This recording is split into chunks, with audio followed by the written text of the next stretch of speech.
1 year ago, U.S. corporate heavyweight, the Business Roundtable, published its manifesto in favor of stakeholder capitalism, encouraging members to add the interests of stakeholders like employees, communities, and the larger public to the traditional focus just on shareholders.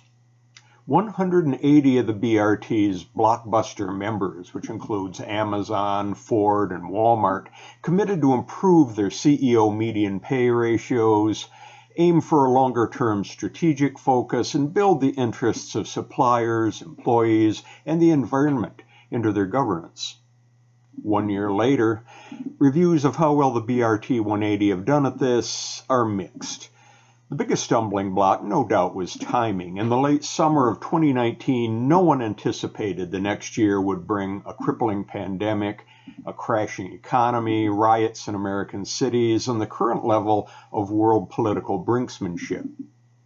When corporations face sudden death, shutdowns, cash deficits, massive uncertainty, noble initiatives are going to get lost. But there was also a lack of specific follow-up. Forbes online contributor Robert Eccles observed that the original BRT manifesto explicitly noted that each of the signatory companies would need to adapt the sort of vague goals to suit their individual firms. Yet a year later, none had published their own personalized, "here's how we plan to do it" for stakeholder empowerment.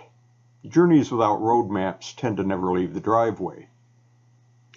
But a recent Wall Street Journal critique specifically targeted corporate boards.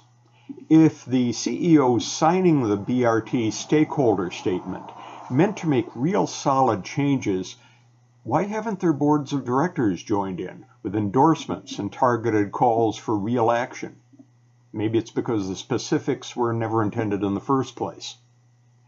Now, this sounds bad for stakeholder empowerment, but in fact, the past years made the need even greater. Companies are asking their employees to sacrifice, work remotely, accept pay, and even job cuts. All of these are more realistic if your employees are treated less like economic units and more like real stakeholders. Your suppliers and customers, meanwhile, are in real danger of failure, and you need to bend some of your shareholder focus to help them through.